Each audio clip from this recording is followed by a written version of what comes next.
Hello everyone, this is Priyanka Singh. इस video में मैं आपको बताऊंगी कि यूनिटरी मेथड क्या होता है और किस तरह आप यूनिटरी मेथड का यूज़ करके क्वेश्चंस को सॉल्व कर सकते हैं।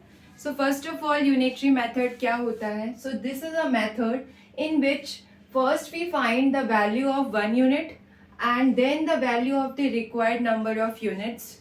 ओके, मतलब कि ये वो मेथड है जिसमें आपको पहले वन यूनिट की वैल्यू निकालनी पड़ेगी और उसके बाद आप जितने भी नंबर ऑफ यूनिट्स की वैल्यू चाहते हैं उसका यूज करके उसको मल्टीप्लाई करके वन यूनिट से आप इजीली वैल्यू निकाल सकते हैं।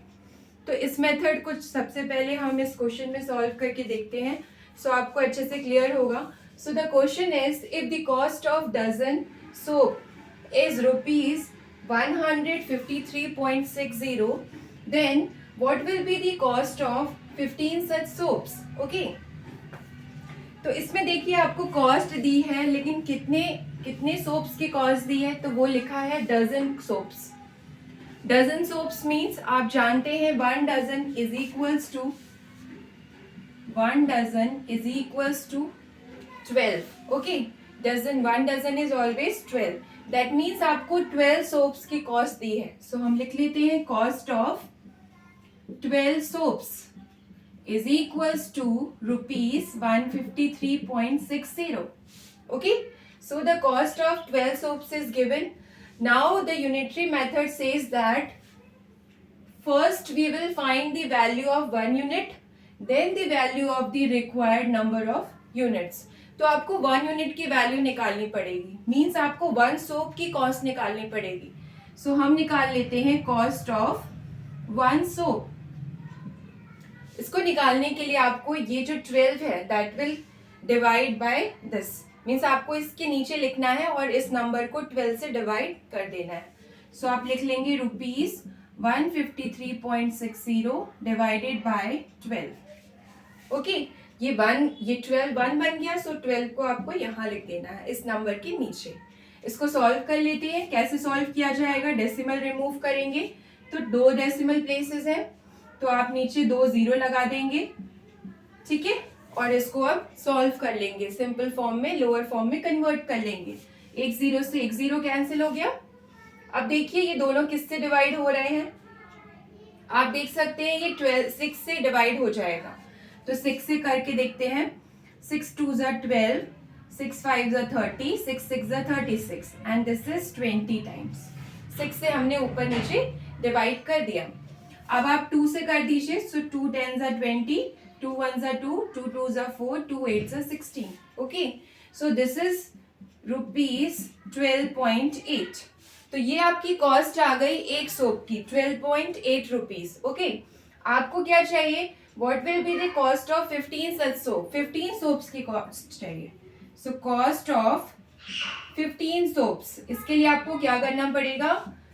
ये एक की कॉस्ट को 15 से मल्टीप्लाई करना पड़ेगा, मीन्स 12.8 को 15 से मल्टीप्लाई कर देंगे। सो आपका आंसर आ जाएगा।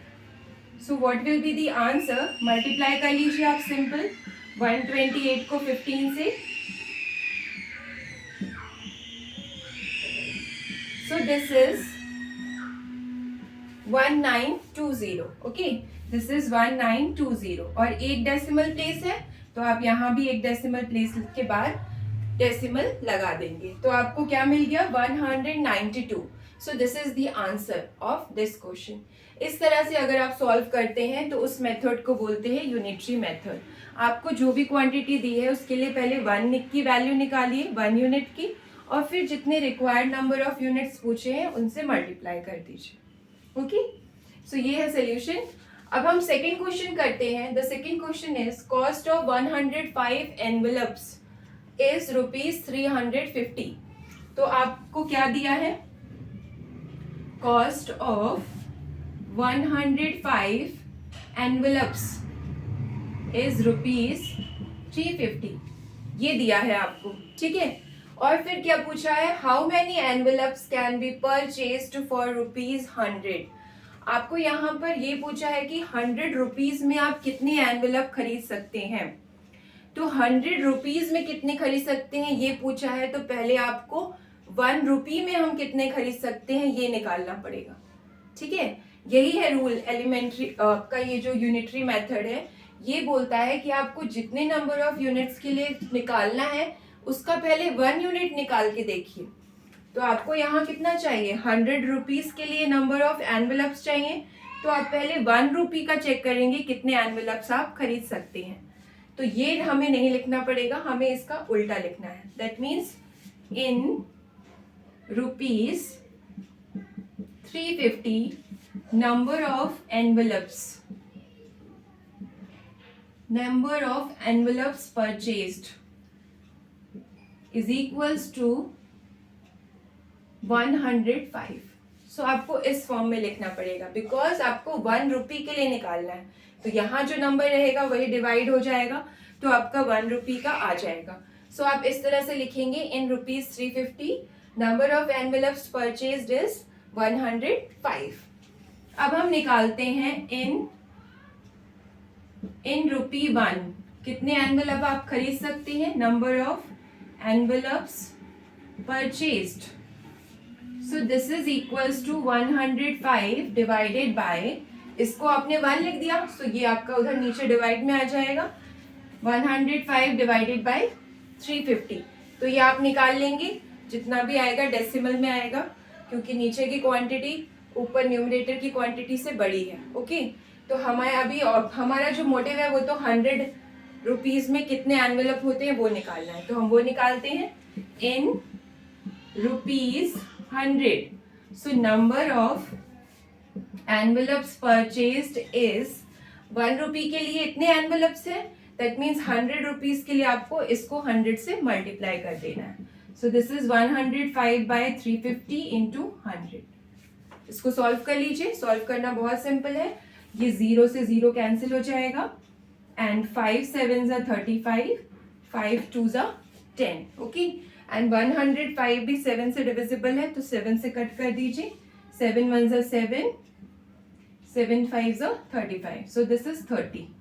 सो answer is 30। That means 30 envelopes we can purchased by using rupees 100। ठीक है, तो आपको ये लिखना था कि ये, वो आपका डिपेंड करेगा क्वेश्चन की रिक्वायरमेंट क्या है।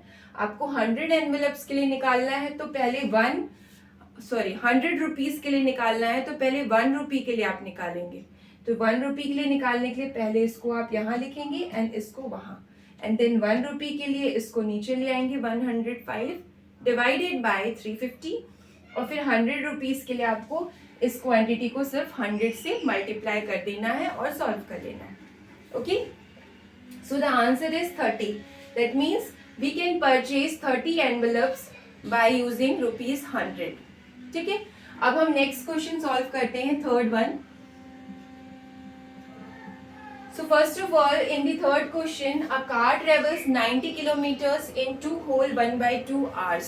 ठीक है, ये मिक्स्ड फ्रैक्शन में आपको टाइम दिया है, this is 2 whole 1/2 hours। That means आपको कितने आवर्स दिए। तो आपको मैंने पहले भी एक वीडियो में बताया है कि मिक्स्ड फ्रैक्शन को आप कैसे कन्वर्ट करते हैं इम्प्रॉपर फ्रैक्शन में, तो उसी का यूज करेंगे। तो आपको पता चलेगा कि this 2 1/2 is equals to 2 2s are 4 and plus 1, that means 5/2। so आपका है क्या, वो 5/2 hours है। ठीक है, तो अभी हम क्या करते हैं, आपको क्या पूछा है फर्स्ट क्वेश्चन में, how many time is required to cover 30 kilometres. Time निकालना है। ठीक है, टाइम निकालना है मीन्स आपको ये चाहिए, इसका 1 यूनिट चाहिए पहले। ठीक है, तो हम लिख सकते हैं car travels 90 kilometers in 5/2 hours। car travels 90 kilometers। ठीक है, मतलब इन 5/2 hours कार कितना ट्रेवल कर रही है, 90 किलोमीटर्स। तो आप 1 आवर के लिए निकाल लीजिए पहले। सो इन 1 आवर,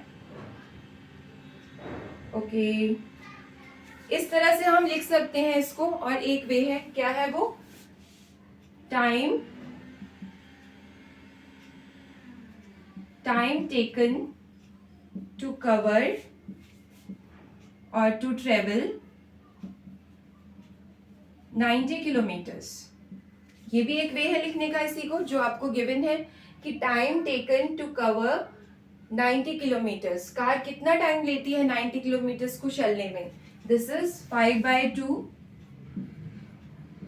आवर्स। ठीक है, ये एक पे है लिखने का, और दूसरा आपका वो जो मैंने ऊपर लिख दिया। ये दो तरीके से आप लिख सकते हैं। पहला मैंने ये लिखा है कि 5/2 आवर्स में कार कितना डिस्टेंस ट्रेवल करती है, सो दिस इज 90 किलोमीटर्स।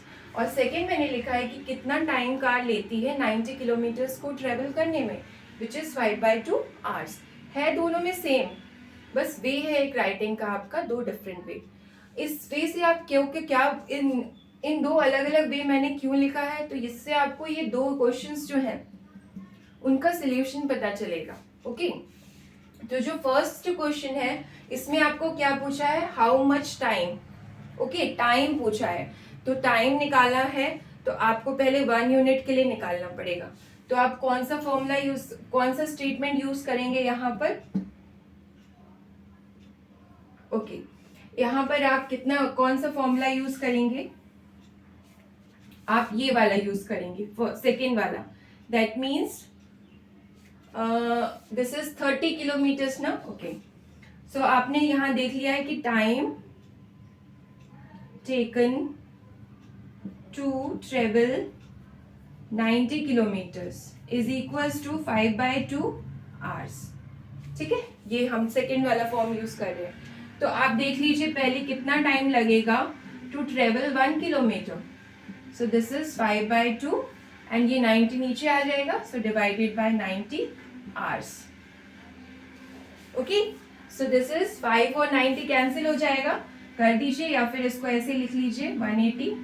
सो ये अब कट कर देंगे, 5 3 ज़ा 15, 5 6 ज़ा 30 hours. So this is 1/36 hours. Okay, this is 1/36 hours.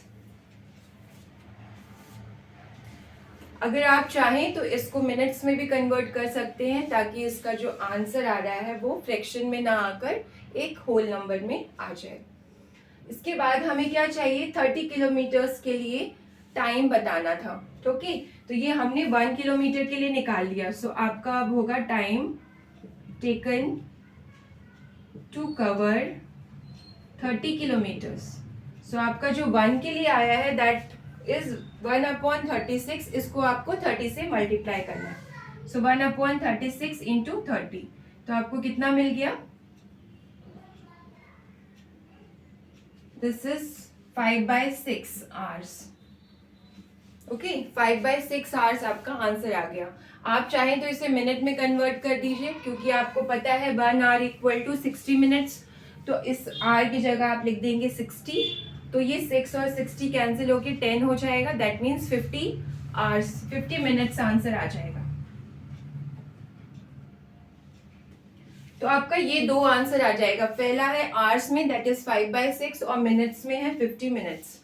तो इस तरह से आप सॉल्व कर सकते हैं अगर आपको 30 किलोमीटर्स के लिए टाइम निकालना हो। अब जो ये सेकेंड प्रॉब्लम है that is find the distance covered in 2 hours.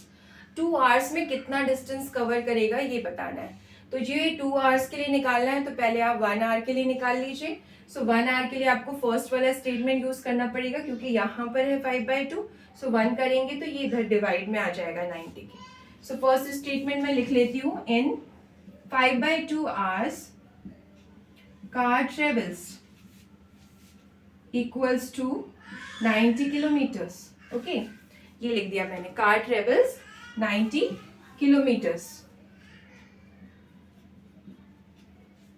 अब आप निकाल सकते हैं इन 1 आवर, 1 आवर में ये कार कितना ट्रेवल करेगा, तो दिस इज 90/5/2 को 90/5/2 लिखेंगे। ठीक है, सो ये 5 रहेगा और 2 आपका ऊपर आ जाएगा, सो दिस इज 5 1 ज़ा 5, 4 remaining, so 5 8 ज़ा 40, so this is 36 किलोमीटर्स। तो इतना डिस्टेंस वो कवर कर लेगा इन 1 आवर में। आपको कितने आवर्स के लिए निकालना है, 2 आवर्स के लिए। सो 2 आवर्स के लिए आप निकाल लीजिए, और 1 आवर के लिए आ गया है। सो 2 आवर्स के लिए आपको इस रिक्वायर्ड नंबर को 2 से मल्टीप्लाई कर देना है। 72 किलोमीटर्स, ये आपका आंसर आ गया। 72 किलोमीटर्स कार ट्रेवल कर लेगी इन 2 आवर्स। इस तरह से आप सॉल्व कर सकते हैं इस टाइप के क्वेश्चंस को। सबसे पहले आपको 1 आवर या फिर जो भी क्वांटिटी के लिए वैल्यू फाइंड करनी है, रिक्वायर्ड क्वांटिटी के लिए, उसकी 1 यूनिट फाइंड करिए और फिर उस नंबर को जो रिक्वायर्ड नंबर था उससे मल्टीप्लाई कर दीजिए तो आपका आंसर आ जाएगा। Okay, thank you.